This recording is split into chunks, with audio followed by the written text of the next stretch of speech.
We're back. A lot of technical difficulties, but we're here. What's up, Daniel? You didn't fall asleep What's today? going on? Hell no, I did not fall asleep today. We're good. We're Good. up and we're awake. Good to have you. So, dude, right off the bat, initial thoughts on this movie.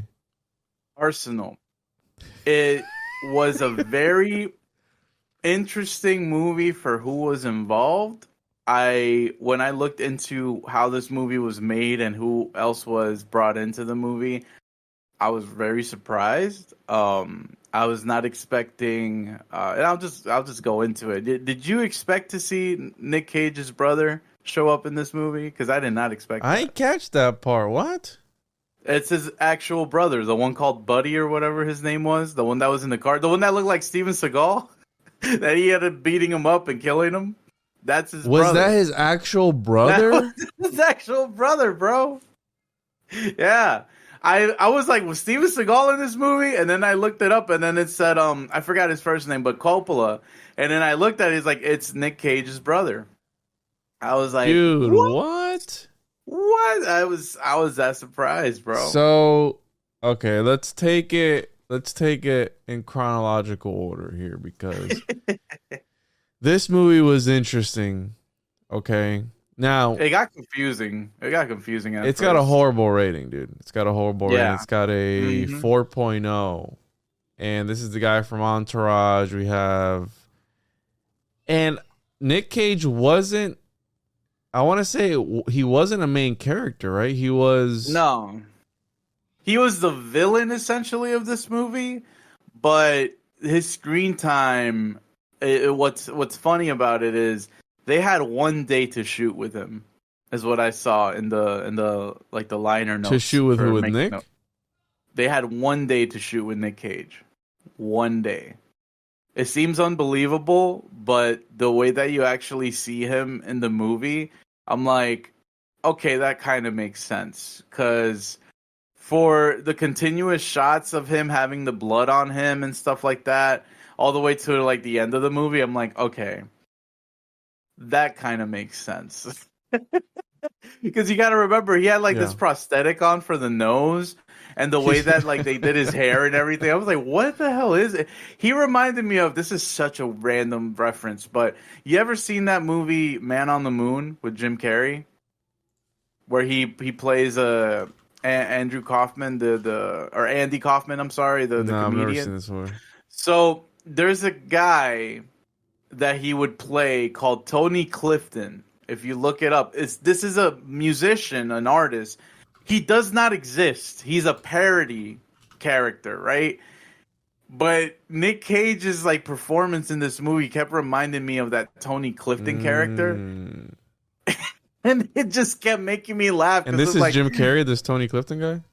Yeah. So Andy Kaufman, the real life Andy Kaufman, he would play that character called Tony Clifton, and he was Andy like this Kaufman. He would play this character called Tony Clifton. He was a very obnoxious guy. He was a singer. He was one of those like lounge singers. He'd be like, baby, blah, blah, blah. I don't know, what is that fat lady doing? Blah. And he would just do that to like troll people, right? He would do that every time at his performances. But yeah, like that whole appearance kept making me think of that guy for some reason. I was just like, why does he look like like a fucking Tony Clifton? But anyway, besides the makeup and all that, like the story itself felt a bit confusing to me, because I was like, okay, here you have a big brother who got involved with the mafia with Nick Cage's character, right? And did stuff for him. Here you have his younger brother, who I thought was not like a bad guy or anything like that. Like he just kind of was like this very good character, like morally good, like nothing wrong with him, till you find out that he's got kind of like business dealings of his own and stuff, which I was confused, because I was like, wait, how does that make sense? Because the brother ends up stealing cocaine, and the younger brother, the big brother, takes the cocaine, gets someone steals it from him, and this whole other thing. And the little brothers are like, oh, you're trying to run cocaine through my territory? And I'm like, wait, what? What the fuck? What's going on? Bro, I got so confused. It's like, are you legitimate or not? Because that's like one of the things that I thought about too. and they try to do this whole like plot twist where it's like maybe the big brother's scheming against the little brother, which I'm like, which is what I thought too. Yeah, I was like, I don't get why they would do that, but sure, okay. But the beginning of the movie, if we're going in chronological order, Yes. it made me laugh because these kid actors... Can I have some quarters, Danny, please? Yeah, cry. Why don't you cry, you little bitch? Like, bro, that made me laugh so hard. He's like, stop looking at me like I can't read. Oh, dude, no. have you noticed that? Oh my god, they've said that quite a few times on various Cage movies. Yeah, and that's not appropriate nowadays. Okay, no, it's not. It's not. But and check this out, bro. Look at the users list on IMDb where this movie was added. So the first one is new movies to watch. All right. Second one is what were they thinking playlist. And you got 2023. Yeah. You have the Cult of Cage user list. And then you have the 25 worst movies I saw in 2018. Damn. And then the last one is worst films of 2017. Listen, dude, I didn't think it was that horrible. A nice catch that you saw that this is his brother Christopher Coppola is his little brother. And then one of my notes, well, we'll get to it, but yeah, was it confusing? Yes. It was almost like an archetypal story of, the older brother takes care of the little brother and kind of shields him from the trauma because at the beginning, their dad, does the whole thing. It was an uncle. It was an uncle. Oh, it was an uncle? I thought it was the dad too until he goes, until Uncle Larry or whoever his name was like did that. And we were like, I was just watching going, what? But imagine a kid finding that and the trauma that he would have gone through from finding that. And he told him, take the quarters. Yeah. Go to the arcade. Just go. Stop looking at me like a... Why are you still standing there looking like a fucking retard? Bro, kid actors, man. There's some kid actors that can pull that off, but most of the time, bro, it's just so... That's literally in my notes. Why are you still standing there like a... Okay, so... Yep. We have that, and then I don't know if you noticed, but various notes of mine, I put here a lot of wet noises in this movie, then put more wet noises, even in slow more motion wet noises. Did you notice that was a lot of like? Yeah, like this. What weird... made me laugh was, well, it wasn't so much that it was funny, but I was just like, okay. They gave the one cool shot to Nick Cage when he like kills the brother or whatnot, and he just like not the main protagonist of the movie, but like his own brother in the movie called Buddy. I guess they did this thing, and funny enough, I don't know if you made the connections or not. They said that he was a big mafia boss with heavy connections to New Orleans and some other place, but they mentioned that, and I was like, that's a cool little detail, to put in there, But they apparently put a hit out on Nick Cage's character. His own brother, who is played by his own brother, funny enough, Buddy, comes in and says like, oh, you know how this is how it's supposed to be. You can't do that, blah, blah, blah. Only because I guess he went into kidnapping, which is against their rules. They didn't really explain what they can do and what they can't do with their mafia activities. But either way, they go they put a hit out on Nick Cage. His own brother goes out to get him, but then Nick Cage just apparently gets the one, upper hand on him. And then they do this slow motion shot of him beating him up with like, I guess his fist or a slap. It was weird. It was like a backhand, but like you hear the wet noises, right? And it comes back up and this blood is just everywhere. This director really liked his shots of blood, which it made me laugh. Because there was a point where someone gets like hit and you see them just spit out this whole glob of like is blood. That the scene where he's like, "Ah, fuck you"? Yeah. Yeah, bro. It's like, wow. So, dude, it's so funny. All right. It's interesting that you're saying about usually there's like this code of conduct when it comes to being in the mafia. Like, hey, don't, no kids, no da da, no stuff like that. And it's reminding me of the other movie that we saw where they stepped into the territory of trafficking as well. Yeah. And he was against that in that movie because what was the one with the cerveza? What was the That was Kill Chain. Kill Chain. That another bizarre. Is it me or are these movies kind of like disorienting where you're watching them and you look like you kind of don't know what's going on unless you're paying attention? Yeah, yeah. And this was actually featured in top 5 best/worst, top 5 worst Nick Cage before. I don't think so. I think it showed the he plays it. This is like a coked out Cage essentially. I mean, is what it was. Yeah. It's interesting because I think it's one of those things where we talked about it previously, where I feel like he likes playing characters that wants to do whatever they want without being restricted by the law, right? Or the script. At the same time, or the script. But he also likes approaching these characters in such kind of like over the top ways. It's like, okay, what would I be if I'm a mafia boss of some kind? That I have very heavy connections to other mob bosses, but I'm also, I run drugs, I run this, I run that. How different can I be? Like, how can I approach this? And it's weird because it's like they're in the South, so it's like they're in Florida or something. I forgot what place it was exactly, but like they were in the South, but also it didn't really seem like it was the South. It was kind of like, oh well.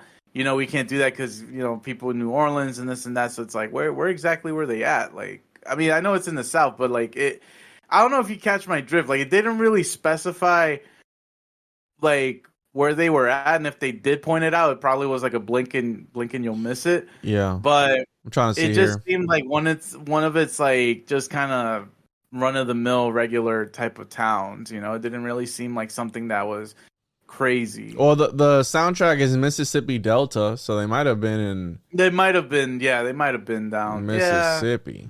Mississippi filming. Yeah, there you go. Biloxi, Mississippi, USA filming location.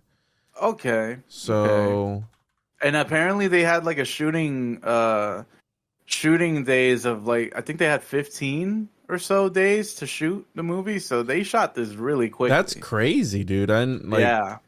Yeah. So Biloxi is a city in Mississippi, which would make sense that it referenced the other stuff that you were saying with Louisiana and stuff like that. What's it known for is the seafood capital of the world. Produces 69% of the nation's domestic shrimp. That's a lot. That's a lot of shrimp. That is a lot of shrimp.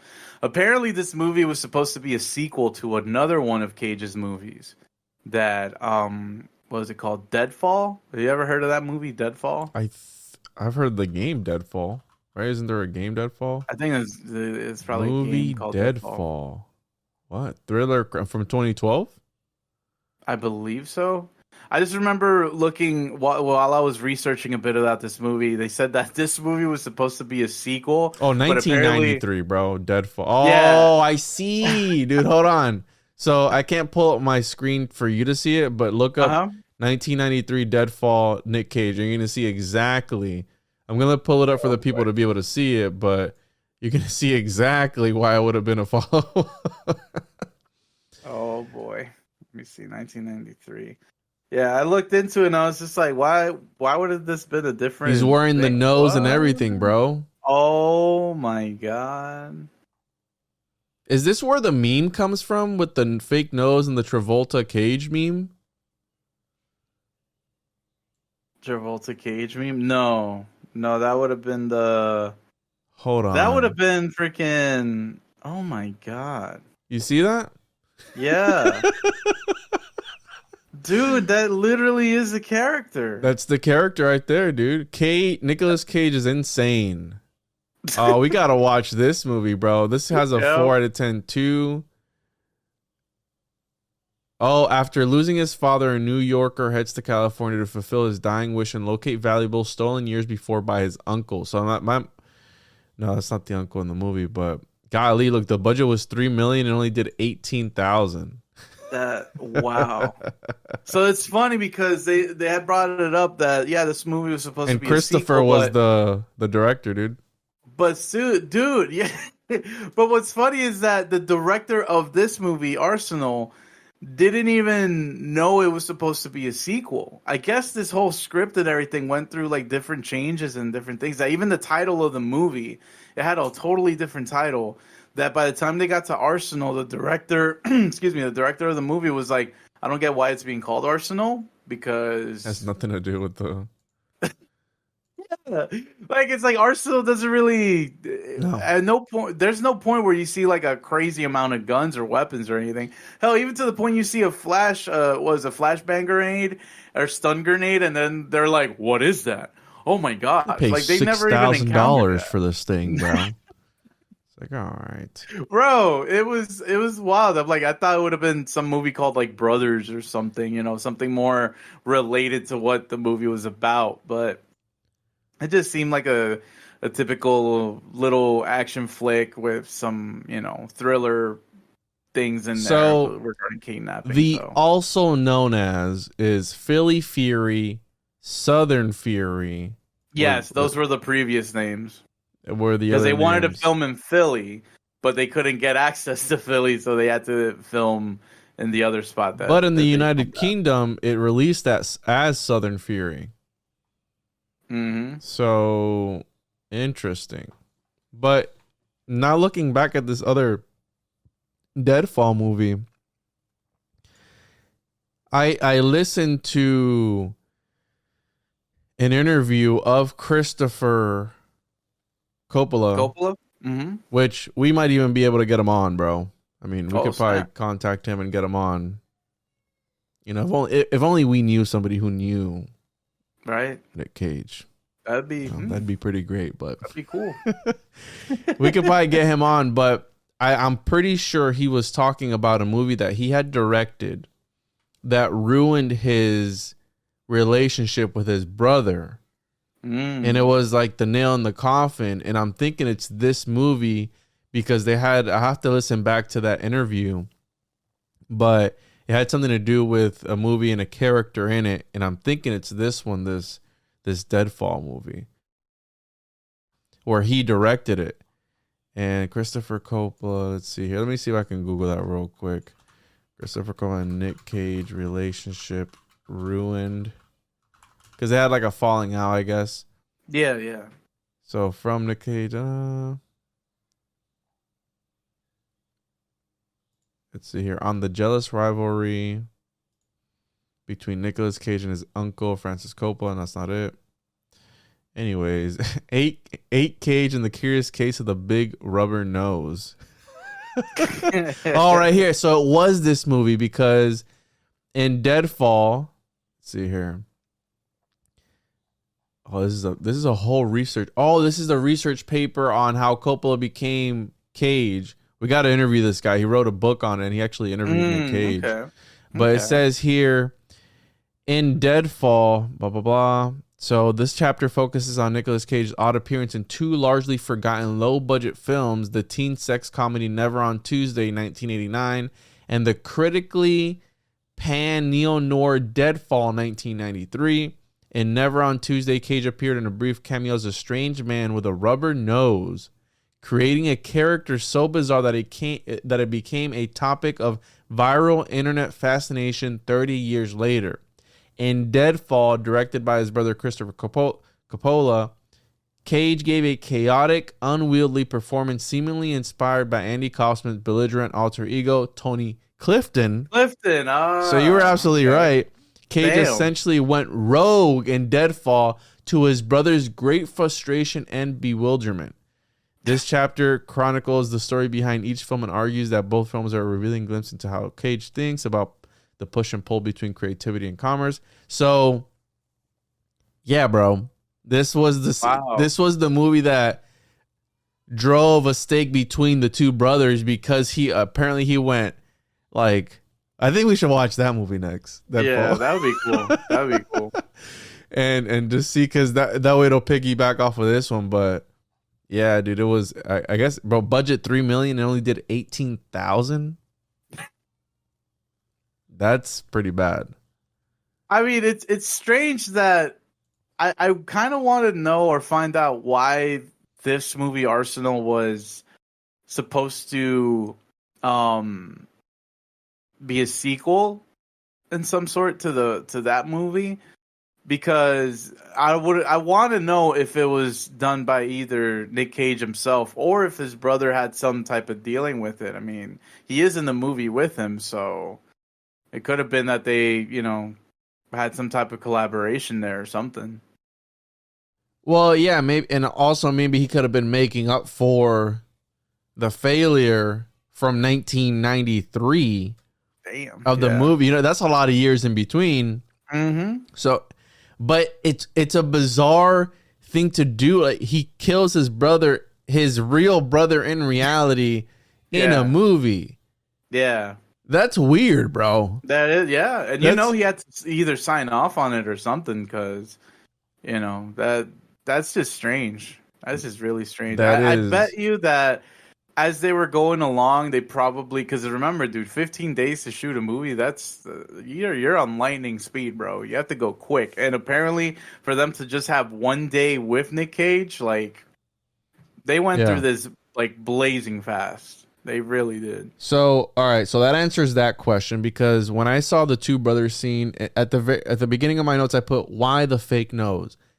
Now I know, right? Now we all knows why there was a fake nose, because again, and this is what I love about Nick Cage, where it's, you have to know the lure of Cage to understand Cage, right? Mm-hmm. So if we wouldn't have known about 1993, I've heard about it, but I never actually looked into it. Yeah. And it's just funny how all these things click together. This movie was really graphic. There was a lot of violence, a lot of, the beginning scene, it opens up with some dude with his head blown off, wide open, blood everywhere. And I put here again, they didn't do a good job on the nose. The nose looked ridiculous, but now it makes sense, because we were talking about they took, 2 weeks to record this movie? Essentially, just about 15 days. Yeah. That's why I'm kind of afraid for my movie, because how long is my movie going to take to edit? Because my movie's going to have a lot of special effects and stuff in it, bro. You got to remember, pre-production is one thing. The shooting days, or like when they get into production, it all depends on the budget of your movie, how big of a movie it's going to be. And then post-production is another process where it could take probably a couple months or so, depending on what, how things are done. Yeah, no, absolutely. So Cage plays a great unhinged bad guy. I really enjoyed the action in this movie. I thought the action was pretty well paced. Did you like the fact that the guy who snuck in the house tripped over a chair and broke it? Remember, they went back to the brother's house to find out where he went, and there was another person there, some junkie. And then he's like, "Hey, where you going?" And then the junkie tries to run out the window, but there's a chair perfectly placed in front of him, so he could trip over it, break it. And the camera's shaking oh my god, look at this action, bro! I was laughing. It's just so a dude just busting his ass over a chair. Yeah.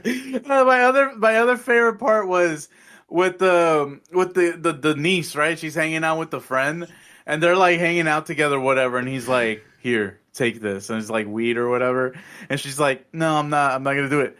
Smoke it, bitch. So we have some notable quotes here, right? So Eddie King, which is played by Nick Cage, "You owe me." And then there's another one where it's Buddy King, "Turn around." Eddie King, "What, are you gonna fuck me first?" Mind you, this is his bro. Nick Cage telling his brother that in the movie, but they're related. And when I first saw the brother, I thought that the nose was meant to match his brother. I'm like, oh, they did this to match, because sometimes you ever wonder if in movie, and I've seen this time and time again, where actors use their actual kids in movies. Yeah. Yep. So I was like, oh, they just wanted some resemblance, right? That's why they did the fake nose. Because I was wondering the entire time, like, is that a fake nose? What is that? What the heck's going on? So, that's interesting. And then let's see what else we got here. There's a review that said, it's not, don't pay attention to the reviews. It's actually a decent movie. I thought it was a decent movie. But I thought it was fine. there were many moments where I got confused because of details and what they were trying to say about the younger brother. Because there's many points where they try to say like, oh, he's he's a straight A guy, like he's never done anything wrong. He was a favorite child, and I'm like, yeah, but he knows how to wield weapons, and he was in the Marines apparently or whatever. Like, and he has dealings outside of what he does. That even to the point that he needed to cough up like what was it, $350,000. He found a way to do it, and they still didn't outright explain what exactly they did. But it's like this guy knows how to do illegal stuff. So how good of a guy is he? I don't know. The movie doesn't say, but yeah. And I don't think Nick Cage was a main character. I think it was the other guy from Entourage. Yeah, and I noticed that because Cage really takes off, I think, the last third of the film. So the first hour, because the movie's only an hour and a half. The first hour, he's in there sprinkled in, and then the last 30 minutes, that's when it really goes unhinged. Like the dude just freaking just goes wild. And I think that's where they let him take the reins a bit, but he didn't learn from the first one, from the first 1993. What made me laugh was John Cusack is in this movie, right? John Cusack looks like he is just trying to hide the fact that he's in this movie because he had his hood up the whole time. He was always kind of like looking around to make sure nobody was watching him, bro. I was like laughing, and he's an undercover cop. And it gets to a point where he's like, yep, the cops can't get involved. And it's like, why can't the cops get involved? Well, we can't help you. That's it. That just made me laugh. I'm like, oh, okay. I guess they can't get involved. Yeah, I did notice that, where it was like he was working with them the whole time. And we have here goofs. There was one here on IMDb that goes, there's a pot on the stove which sets off a smoke detector, yet there is no smoke and nothing is burning.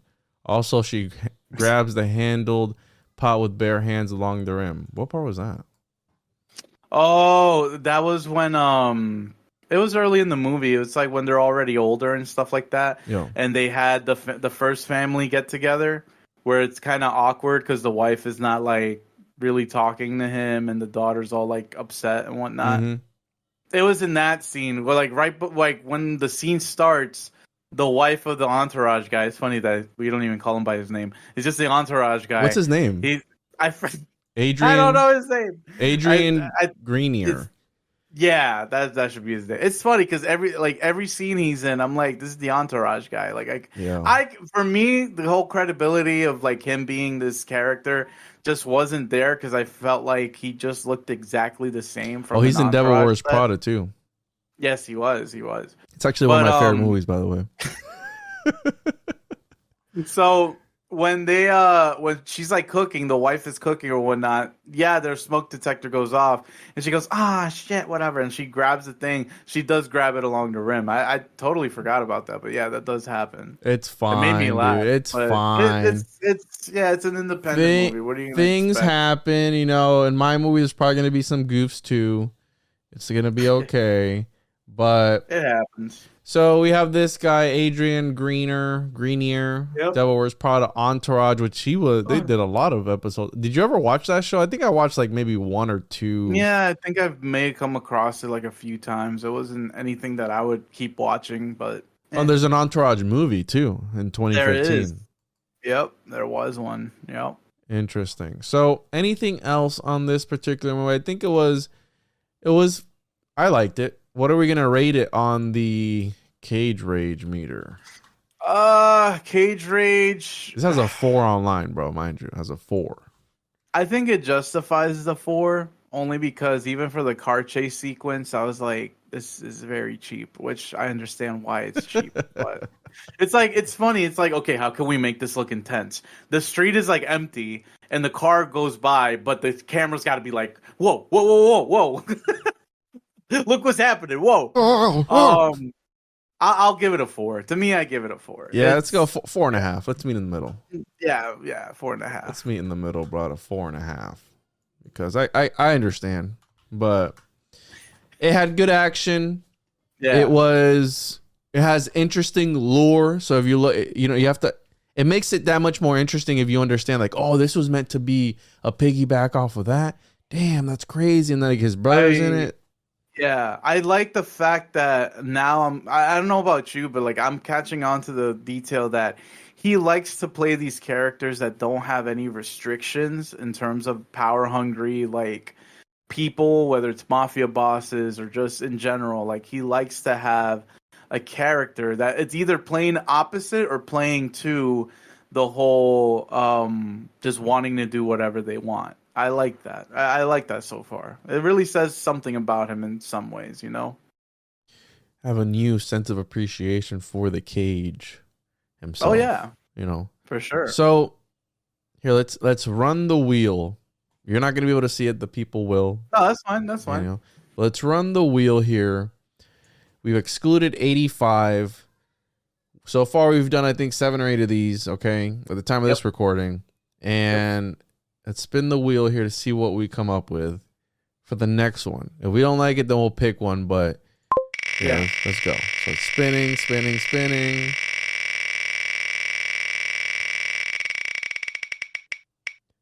$38. Uh-oh. What's 38? That's going back. That's going back. Oh, he was only a producer. Shadow of the Vampire. Only a producer, though. So 38 is a no-go. Well, what's that movie about? Look it up real quick, Daniel, while I do this. Shadow of the Vampire. 2000, Shadow of the Vampire. Yep. It's a horror drama. Got a 6.9 out of 10 on That's not bad. It's not bad at all. The filming of Nosferatu is hampered by the fact that its star, Max Schreck, is taking the role of a vampire far more seriously. Why so many vampire movies, bro? Oh, God. Hey, but it's got John Malkovich and Willem Dafoe in it. We might just have to watch this movie just for watching it, because that sounds pretty good. I'm not going to lie, dude. You had me at Nosferatu. Yeah, bro. On location in Eastern Europe. All right. So. All right. That is, wow. Write that one down, bro, because we're going to watch that one, okay? But I guess you're going to watch Shadow? He was a producer in it, okay? He was. And it's rated R, too. And it's only an hour and 32 minutes. All right, so here you go. We're going to spin for the next one. Mm-hmm.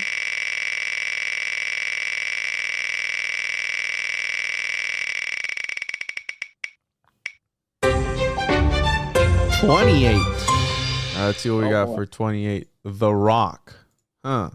Stanley Goodspeed. What year is this? So 1996, The Rock. 1996, The Rock, Nick Cage. The Rock? You mean the one from 1996? Yeah, The Rock. That's the one you're talking about? Yeah, that's the one with Sean Connery. That's the one where they're in Alcatraz. Oh, snap. All right, so we got a good one. We got a good one. Yeah. $335.6 million in the box office. So this is an iconic, iconic Nick Cage role. Yeah. Okay, so The Rock. Yeah, I'm excited for this one. How long is this movie?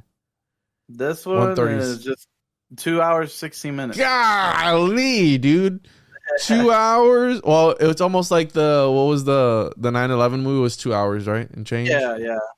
Yep. Right, but this one has a lot of memorable moments, bro. It's I'm gonna need at least 2 weeks to finish this one, dude. All right, so boy. 1996, The Rock, Nick Cage, and some other. I don't care about anybody else. Directed by Michael Bay. Nice. Yeah, Michael Bay did this one. Okay, so I'll watch that one next. And you want to add anything, Daniel, before we get out of here? Before we get out of here, no, just check us out. Thank you for all the support. You can catch me at Daniel Rockstar. I'll be on Twitch and on YouTube. Thank you very much. As always, tjojp.com. I will be streaming sometimes with Daniel whenever he wants to love me and doesn't ditch me. Sometimes not. So yeah, follow me, tjojp.com. All my links are on there, on Twitch as well, YouTube, all that stuff. All right, me.